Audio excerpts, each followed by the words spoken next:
não existe desafio maior do que cuidar da nossa casa, do nosso lar, cuidar da nossa família. Cada um com o seu modo de ser, cada um com as suas diferenças, cada um da sua maneira. Porém, portanto, devemos ser iguais no amor fraterno, no sentimento de acolhimento, na ajuda mútua. Quando as raízes são profundas, não há razão para temer os ventos.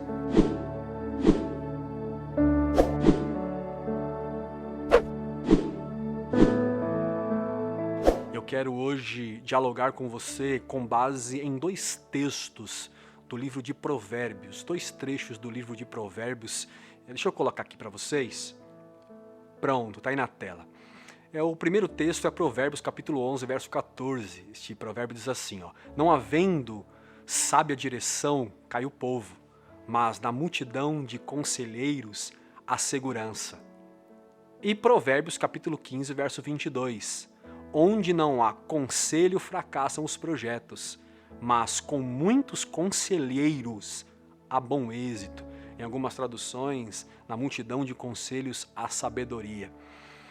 Eu quero hoje aqui, antes de entrar no texto em si, dizer para você que nós da Casa do Bem temos como objetivo convidar a você, a todos que participam desses encontros, que fazem direto ou indiretamente parte desta casa, a pensarem, inclusive pensarem um pouco fora da caixa da religião.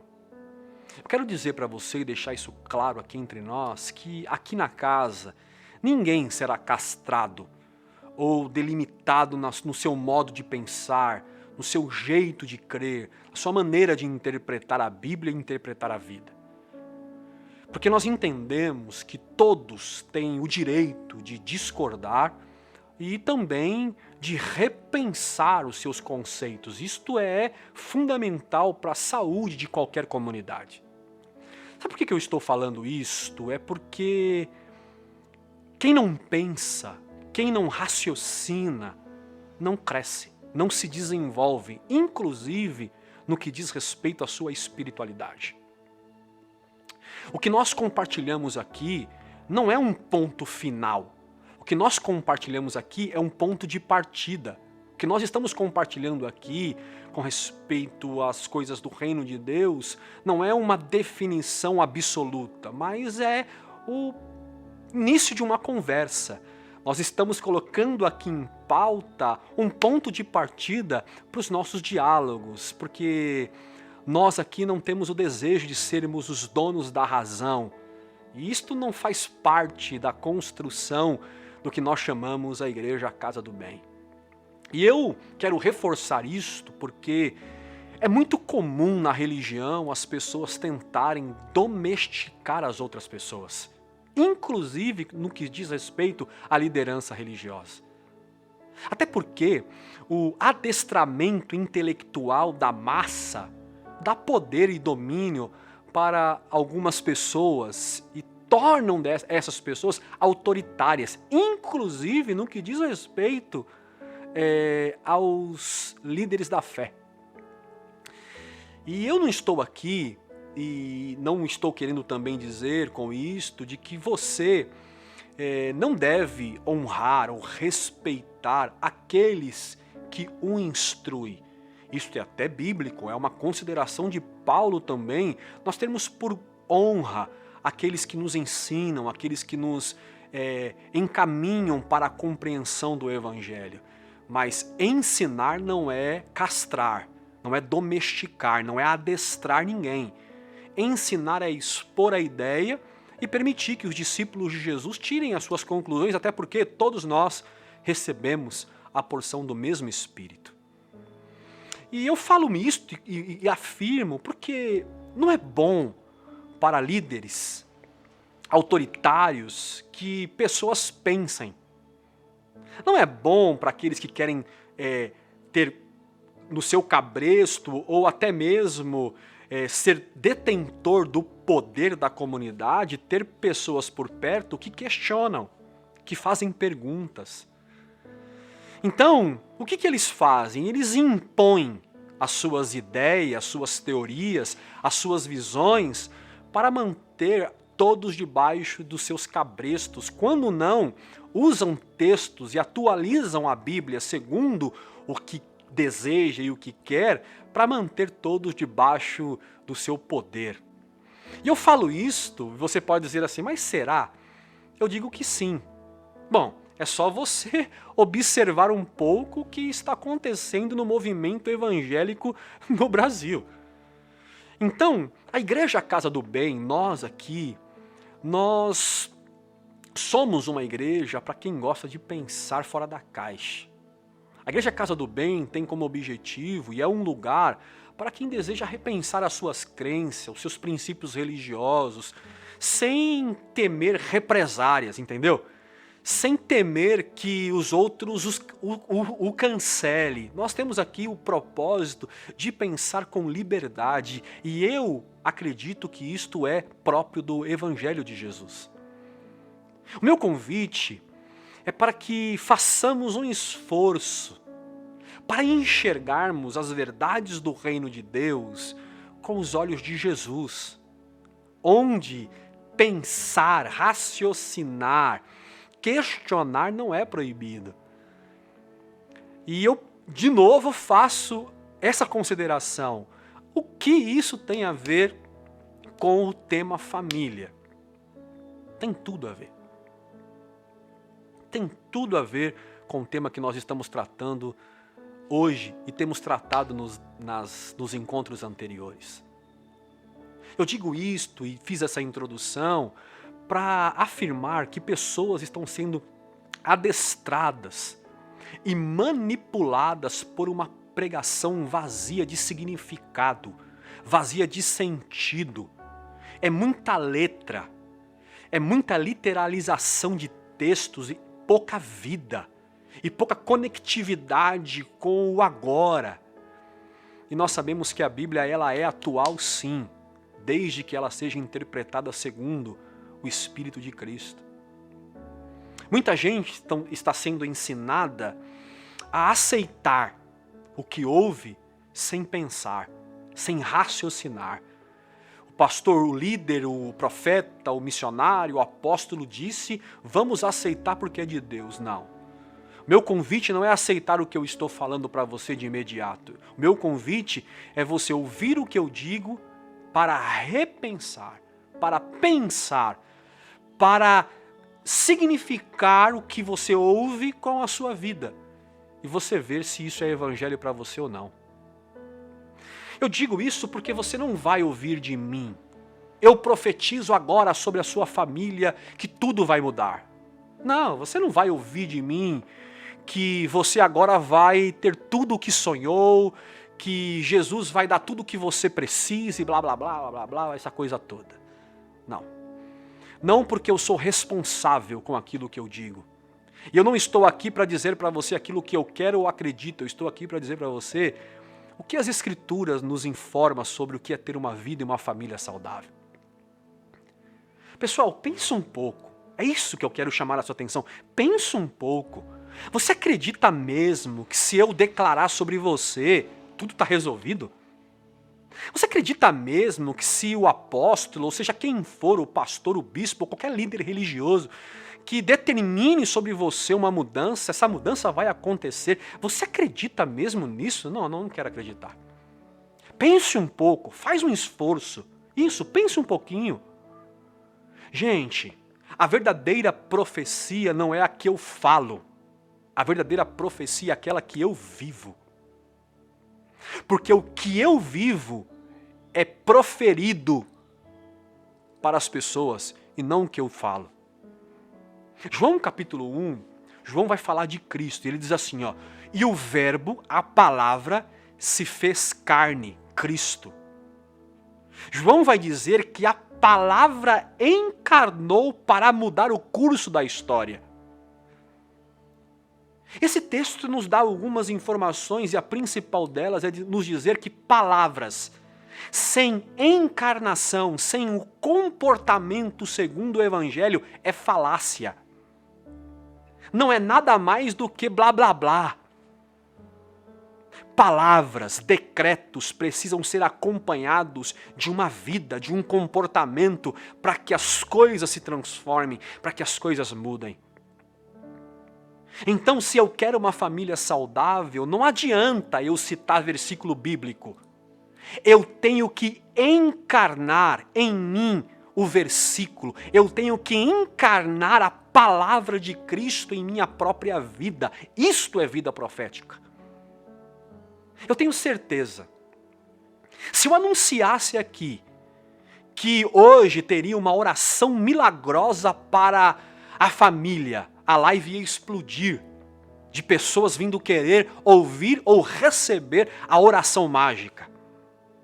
Sim, eu sei que se eu prometesse que hoje seria o dia da vitória, que nesta live você sairia daqui uma outra pessoa, que agora, através do poder que eu vou transferir para você, você vai ter tudo resolvido. Eu sei que o aumento do alcance das redes seriam muito maiores, mas eu não posso te enganar.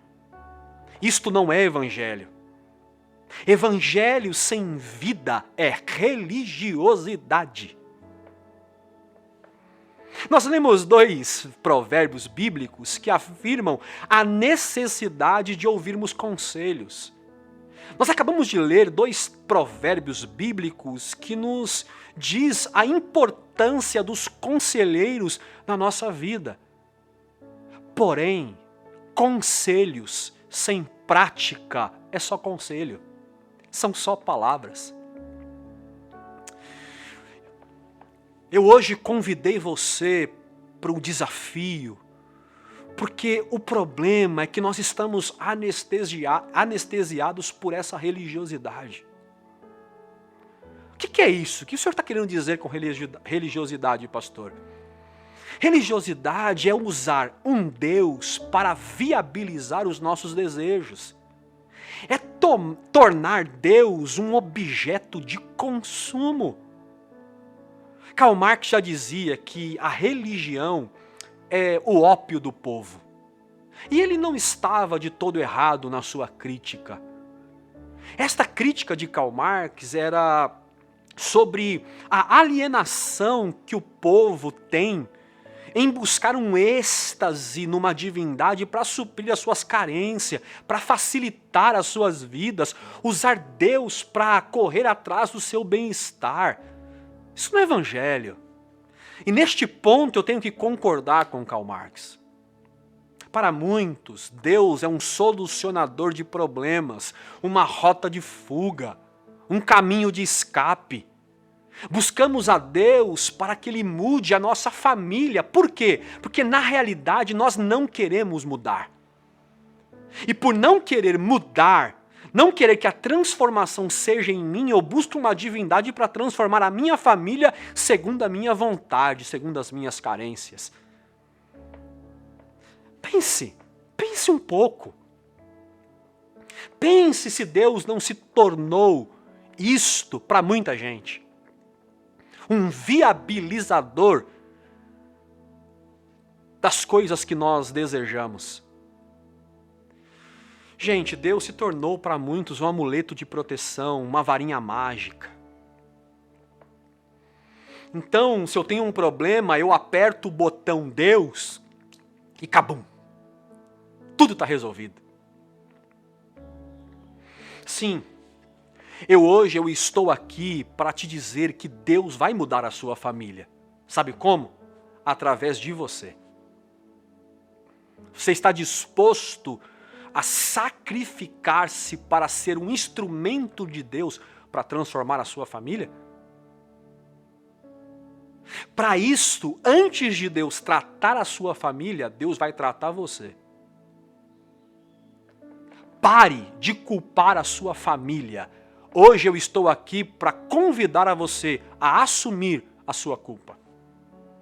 Hoje eu quero desafiar você e a mim a nós assumirmos as nossas culpas.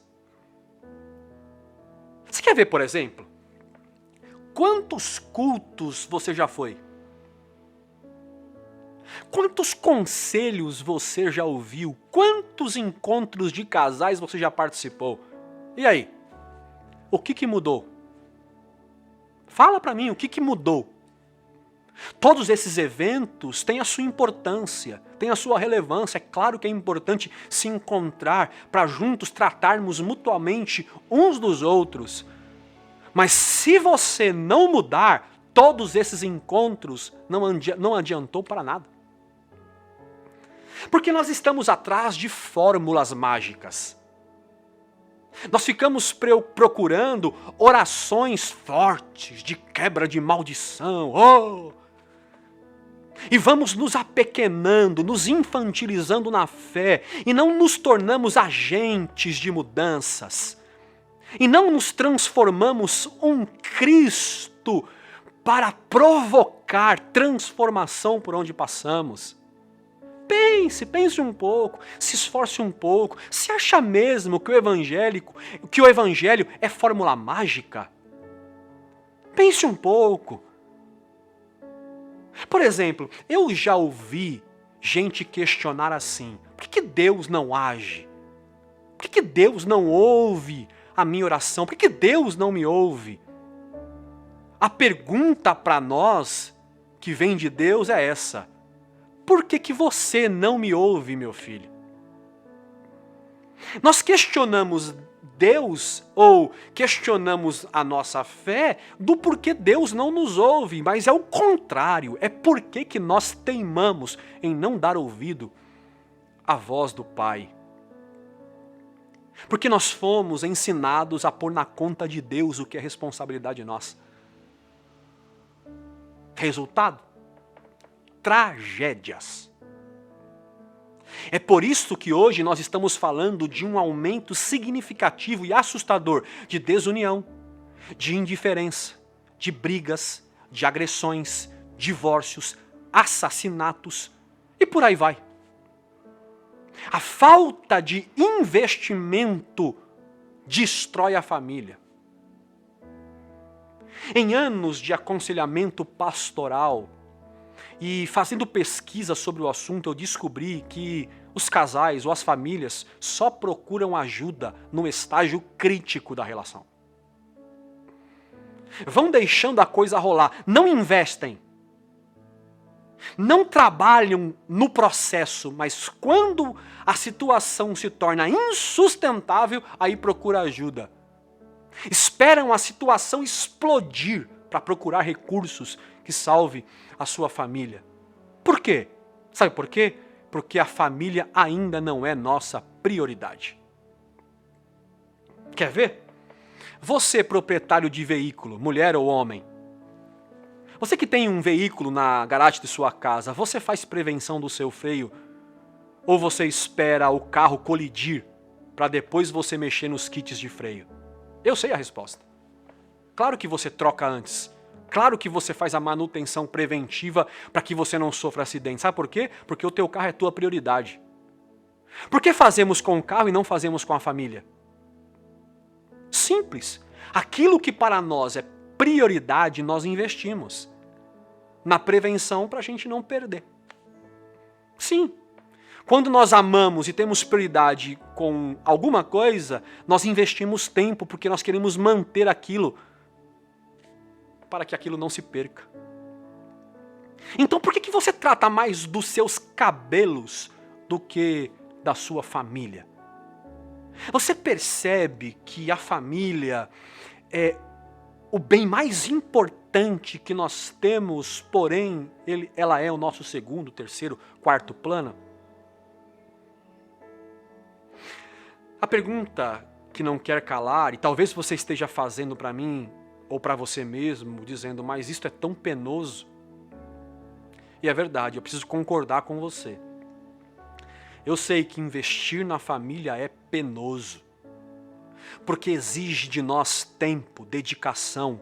Por vezes, investir na família exige de nós renúncia de nós mesmos. Sim, é doloroso o processo de investimento na família. Mas eu tenho uma outra notícia para te dar. Mas a dor do investimento é sempre menor do que a dor das tragédias. Eu quero hoje dizer para você que vive um dilema na sua casa, chegou ao estágio crítico. Deus pode sim ser seu amigo nas tragédias. Ele pode te ajudar a reconstruir a sua família. Mas a dor deste processo você vai ter que enfrentar. Eu quero convidar você a não ser omisso. Eu quero convidar você a reagir, a amar a sua família incondicionalmente. Como nós conversamos na live passada, invista no diálogo, na sujeição, na confiança. Apoie-se uns aos outros, invista tempo na sua família. E isto vai te poupar de muito sofrimento no futuro e solidificará a sua casa. Eu quero caminhar para o final lhe dando 3 conselhos para te ajudar a se livrar da omissão com a sua família. Primeiro conselho, não diga mais que você não tem tempo. Sim, esta é a maior desculpa da modernidade. Está muito corrido, não tive tempo, não tenho tempo. Fique ciente desta verdade, se você não doar tempo para sua família, alguém fará. Sabe aquelas pessoas que dizem, eu não reconheço mais a minha esposa, eu não reconheço mais o meu filho, eu não reconheço mais o meu marido. Provavelmente você não reconhece mais eles porque você se afastou demais deles. A falta de tempo não é mais desculpa para quem quer ter uma família saudável. O que eu faço, pastor? Arrume um espaço na sua agenda. Desmarque alguns compromissos. Mas arrume um tempo. E eu falo disso, não é um tempo por mês. Eu estou dizendo para você separar um tempo diário para as pessoas que você ama. Para as pessoas que fazem parte da sua família.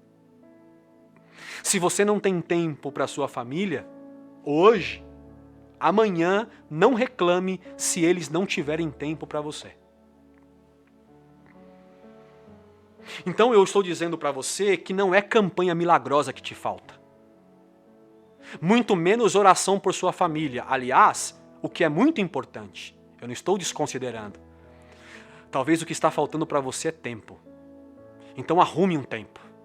Porque a sua família merece ter um pouco mais de você, um pouco mais da sua presença. Aliás, no Natal, não dê presente. Aumente a sua presença. Segunda dica, assuma de uma vez por todas a sua responsabilidade na família.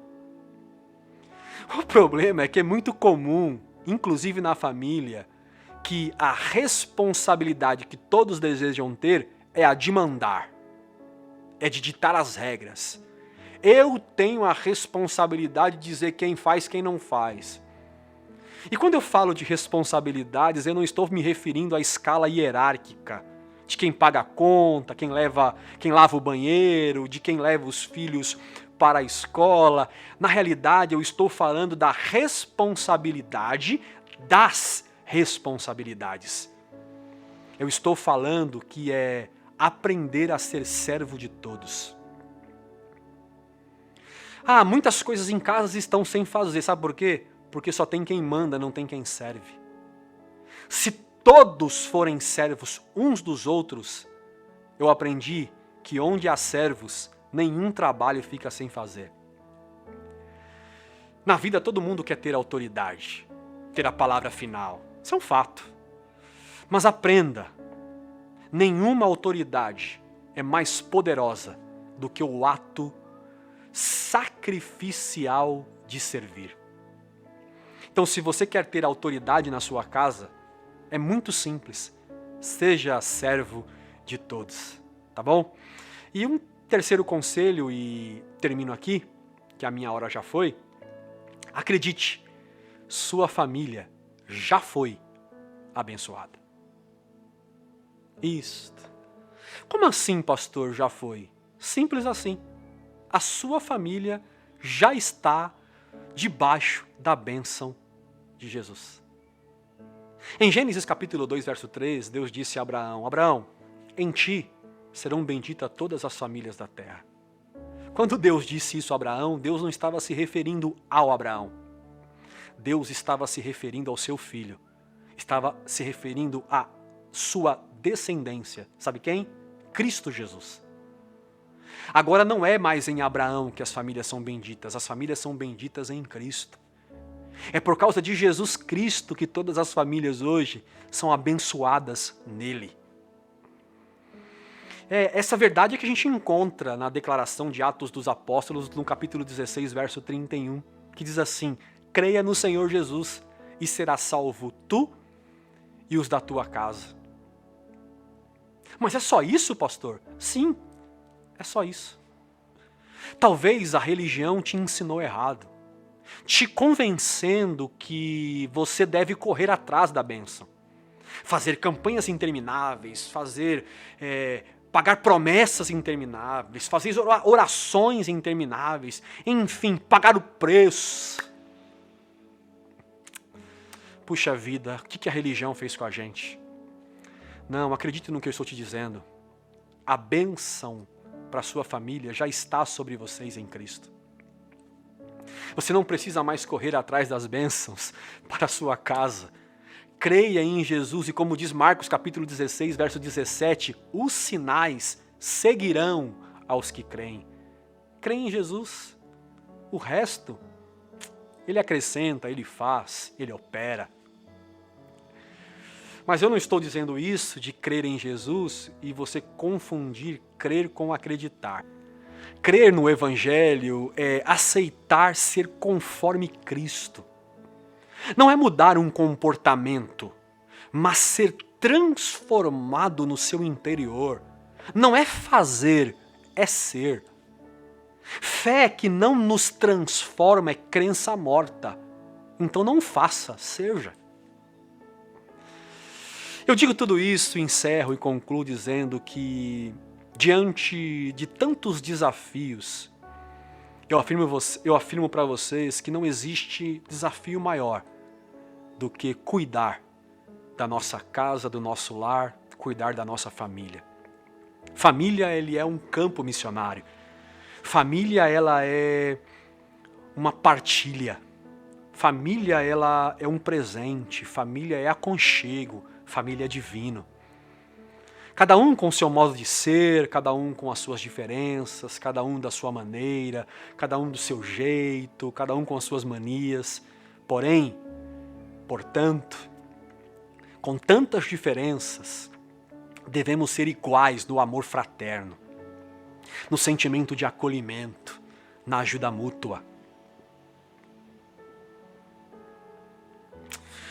Eu termino com um provérbio chinês que diz assim: quando as raízes são profundas, não há razão para temer os ventos.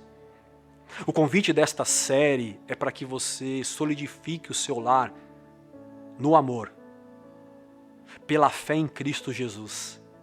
E os vendavais que provavelmente chegarão na sua casa, as enchentes e os terremotos que estremecem a nossa família e que vai chegar e bater na porta da nossa casa uma hora, elas vão até chegar, mas a sua casa e a sua família não cairá. Sabe por quê?